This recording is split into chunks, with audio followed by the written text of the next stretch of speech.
காலையில் எந்திரிச்சு கண்ணை திறந்ததுமே முதல் 15லேருந்து 30 நிமிஷம் அப்படிங்கிறது ரொம்ப ரொம்ப ப்ரெஷியஸான ஒரு டைம்னு சொல்லுவாங்க.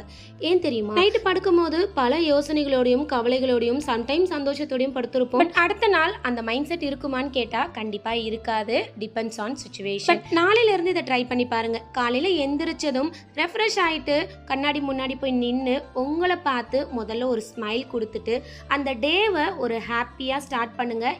என்ன கஷ்டம் இருந்தாலும் முதல்ல உங்களுக்குள்ளாரே நீங்கள் சொல்லிக்கோங்க, இன்னைக்கு நாள் எப்படி இருந்தாலும் என்னுடைய மைண்ட் செட் எப்போவுமே நான் பாசிட்டிவாகவும் ஹாப்பியாகவும் தான் கொண்டு போவேன் அப்படின்னு நீங்கள் முதல்ல ரெஜிஸ்டர் பண்ணிக்கோங்க. எனக்கு நான் தான் பெஸ்ட், எனக்கான விஷயங்களை நானாக உருவாக்குனது. அது சந்தோஷமாக இருந்தாலும் கஷ்டமாக இருந்தாலும் கவலையாக இருந்தாலும் அதே நேரத்தில் அதை சரி செய்யக்கூடிய பவரும் கீயும் என்கிட்ட தான் இருக்குது. எனக்கு எதுவுமே சரியாக அமையலை, எல்லாரும் என்னை கஷ்டப்படுத்துகிறாங்க, இவங்க என் மேலே பாசமாக இல்லை, அவங்க என் மேலே அக்கறையாக இல்லைன்னு கஷ்டப்படாமல் உங்களுக்கானதை நீங்கள் தேடி எடுங்க. சந்தோஷம் ஆட்டோமேட்டிக்காக வரும்.